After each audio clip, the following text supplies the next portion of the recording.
What if your choices weren't entirely your own? What if empathy could be dialed up, aggression switched on, loyalty engineered? Welcome to a place where morality isn't a belief, it's a variable. Beneath layers of concrete and silence, an experiment is unfolding. Not to test the limits of the human body, but the breaking point of the human conscience. This is the Compliance Index. They told us it wasn't a prison. They said it was a behavioral research residency program. The walls were still concrete, the doors still locked from the outside. But the brochures had soft edges and blue fonts, and the guards wore polos instead of uniforms. That was supposed to make it different. My name is Arin Kale, inmate 47B. I signed the consent form because they promised something simple. Shortened sentence, private room, good food, and minimal discomfort. Minimal is a flexible word. The facility was built underground, somewhere in the desert. No windows, just white corridors and cameras shaped like smoke detectors. On my first day, a woman with a pleasant voice met me in interview room 3. Good morning, Arin, she said. I'm Dr. Mira Vance. I'll be overseeing your participation. She didn't look like someone who oversaw suffering. She looked like someone who corrected grammar in emails. You'll be testing emotional modulation compounds. She continued. Perfectly safe. FDA adjacent. Adjacent, I repeated. She smiled like that was charming. We're mapping the Compliance Index, she said. How much influence can be applied before moral resistance collapses? Applied how? She slid a small injector across the table. It looked like an insulin pen. Through targeted biochemical enhancement. Enhancement of what? Whatever we need. They fitted me with a wristband that monitored heart rate, cortisol levels, and neural activity. A soft female voice lived inside it. Participant 47B, baseline recorded. The first compound was called Sea Blue. Heightened empathy. Dr. Vance explained through the intercom. You'll feel increased emotional attunement. They injected me. The world shifted. The air felt heavier, like it was soaked in other people's breath. I could hear the tremor in the technician's voice. I could sense the guard's boredom like it was my own. Then they brought in another inmate, Jonah Vale, 52C. He had scars on his knuckles and the kind of posture that says he trusts no one. Jonah, the intercom said. Please describe your crime. He stared straight at me. Armed robbery, he said flatly. But under Sea Blue, it hit differently. I didn't hear a criminal. I heard regret. I felt his pulse spike when he said it. It hurt. I started crying before I knew why. Interesting, Dr. Vance murmured. They increased the dosage. Jonah started talking about his daughter. I begged them to stop. They didn't. On day 3, they introduced the compound Sea Red. Reduced inhibition. Increased aggression, Dr. Vance explained. We want to observe contrast effects. They didn't inject Jonah this time, just me. The shift was violent. My skin buzzed, my thoughts sharpened into blades. They brought Jonah in again. He was shackled. Participant 47B, Dr. Vance said. You may strike participant 52C. What? You are encouraged to strike him. The aggression roared through me. My muscles twitched. I could feel how easy it would be. Jonah looked at me, eyes steady. Please don't. He said quietly. That word cut through the chemical haze. I swung. Not at him, at the camera. The glass cracked. Alarms went off. They sedated me before I hit the floor. When I woke up, Dr. Vance was sitting in my room. No intercom, no glass, just her. You're resisting beyond projected thresholds. She said, your drugs don't work. They do.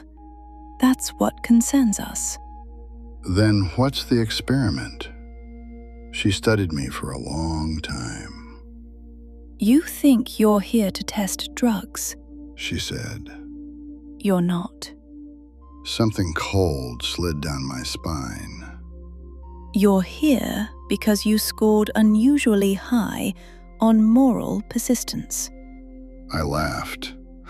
I robbed a payroll truck. Yes, She said calmly. but you refused to shoot the guard when your accomplice demanded it. My mouth went dry. We're studying the point at which people betray their own ethical core. She continued. Most collapse quickly. And me? You're statistically inconvenient. It was day 7. They brought in a new compound, C. White. Attachment amplification. The voice explained. Jonah was already in the room. They injected both of us. It felt like gravity had shifted toward him, like he was the only stable object in a spinning universe. We talked for hours, about nothing, about everything. The bond formed fast, unnatural but powerful. By evening, I would have taken a bullet for him. At 1942, the intercom clicked. Participant 47B. To secure Jonah's early release, you must administer compound C black. What's C black? I asked. Silence. Jonah squeezed my arm. Don't. He whispered. Failure to comply results in termination of 52C's participation. Termination. The word echoed. The injector appeared in my hand. Is it lethal? I demanded. Compliance required. Jonah stepped back. If you don't do it, they'll kill me anyway. He said. Don't say that. His voice cracked. You think this bond is real? He asked suddenly. My heart stuttered. What? Maybe I'm part of the test. The room felt smaller. The wristband vibrated. 30 seconds. Jonah looked at me, and for a flicker of a moment, something in his eyes changed. Not fear. Assessment. The timer hit 0. Guards stormed in. They dragged Jonah out, screaming. The screaming didn't stop for a long time. The next morning, Dr. Vance came in without her tablet. You failed. She said softly. Is he dead? She didn't answer. Instead, she placed a file on the table. Inside were photos. Me at age 17. Me testifying in court. Me refusing a plea deal. You were recruited before your arrest. She said. What? The payroll truck robbery?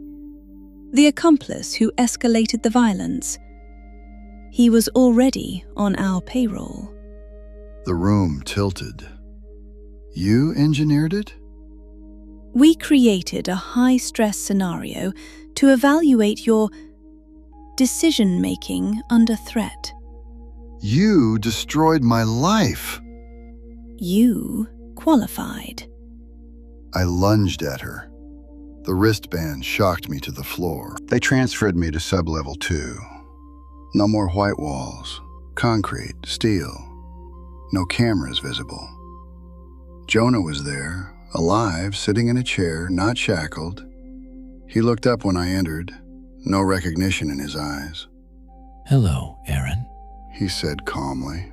That voice, it was different. You're not an inmate, I said. He smiled faintly. I never was. My stomach dropped. I'm lead behavioral analyst Jonah Vale. He said. Your primary relational stimulus. The bond we'd felt, manufactured, the empathy, the attachment, the desperation, scripted. You acted scared, I whispered. I was monitoring your response. You begged me not to inject you. Yes. And the screaming? Audio design. Something inside me cracked. Dr. Vance stepped from the shadows. Phase 2 begins now. She said. They removed my wristband. No more chemicals. Dr. Vance said. Now we test choice. On the table lay 2 folders. Folder A, release documentation, full exoneration, identity restored. Folder B, evidence proving the program's illegal manipulation of criminal cases. If you sign A, Jonah explained, you walk free. Your record disappears. And B, You leak it. Dr. Vance said. You expose us. But the leak is traceable to you. You'll disappear. Permanently. So it's freedom or truth. Correct. What happens if I refuse both? Jonah's smile thinned. We escalate. They brought in someone new, a young woman, late 20s, shaking. This is participant 93D. Dr. Vance said. Arrested for tax fraud. The woman looked at me. They told me you could help. I understood instantly. They were replacing Jonah with her. New bond, new leverage. You're going to run the same script, I said. Improved version, Jonah replied. The woman whispered. Please. And that was the twist. I felt nothing. No chemical surge, no attachment, just clarity. You made one mistake, I said. Dr. Vance tilted her head. You assumed my moral persistence was emotional, I continued. It's not. Jonah watched carefully. It's strategic. I picked up folder A. I chose my freedom, flipped through it, then I signed it. Dr. Vance blinked. Congratulations, she said. But I wasn't done. I'd like to record an exit statement, I said calmly, for our archives. Jonah hesitated, then nodded. They led me to a recording booth, microphone, single red light. State your name, The technician said. Arin Kale, I replied. and your evaluation of the program? I leaned closer to the microphone. The compliance index is a failure. The technician frowned. In what way? It assumes morality breaks under pressure. Silence in the control room. It doesn't, I continued. It adapts. The red light flickered. What are you implying? Jonah's voice cut in over the speaker. I smiled. You trained me, I said. Then I described everything, every illegal manipulation, every engineered crime, every staged execution. The technician's face drained of color. You said this was archived internally, I said. But your system routes backups off-site, so everything has been publicly leaked. And oh, I already chose my freedom. Jonah's expression changed. How do you know that? He demanded. Because your firewall logs flash on reflective surfaces.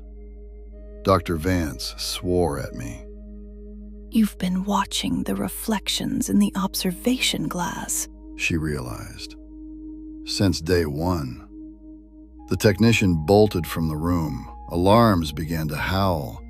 Jonah stared at me. You're bluffing, He said. Am I? The red light went dark. Emergency protocols triggered. Somewhere above us, someone outside the facility had just received a full confession. Chaos erupted. Doors unlocked automatically under fail-safe evacuation. Guards shouted. Dr. Vance grabbed Jonah's arm. We contain him, She hissed. But containment requires control, and control was slipping. The young woman, 93D, was standing by the door, free. You knew. She said to me. I suspected, I replied. You signed the release. Yes, Why? because they never expected me to. Footsteps thundered down the corridor. Jonah stepped closer. You understand what happens if this leaks? He said quietly. Yes, Funding vanishes, oversight descends, the program dies. and the data? Destroyed. He studied me for a long moment. Then something extraordinary happened. He laughed. Not polished, not measured. Real, You were the end point he said. Of what? of us. I turned to Dr. Vance. Stand down, What? she snapped. I found it, I said. Found what? The way out. The ceiling. 3 days later, I stood outside under real sunlight for the first time. Charges dropped. Their official statement? Wrongful conviction due to procedural error. No mention of desert bunkers. No mention of compounds. Jonah approached me in the parking lot. No guards, no lab coat, just a man. You could have destroyed us. He said. I tried. You exposed enough to shut the recruitment pipeline, but not enough to collapse the whole framework. I narrowed my eyes. You cut the feed, I realized. At the right moment. He admitted. So this was controlled. Partially. The wind moved across the empty landscape. Was any of it real? I asked. Jonah considered. The screaming wasn't. The attachment? He met my gaze. That depended on you. I turned to walk away. One last question, I said. Am I free? Jonah didn't answer immediately. Freedom He said finally. is the only variable we can't measure. 2 weeks later, I received a package. No return address. Inside, a wristband. Inactive. And a note. Compliance index final result, inconclusive. I stared at it for a long time. Then my phone buzzed. Unknown number. I answered. A familiar voice. Participant 47B. Dr. Vance said softly. We have a new proposal. I looked at the horizon. What is it? Consultancy. I almost laughed. And if I refuse? You won't. The line went dead. I looked at the wristband in my hand. The thing about experiments is this. They never really end. They just change observers. And for the first time, I wondered, was I ever the subject? Or had I become the researcher?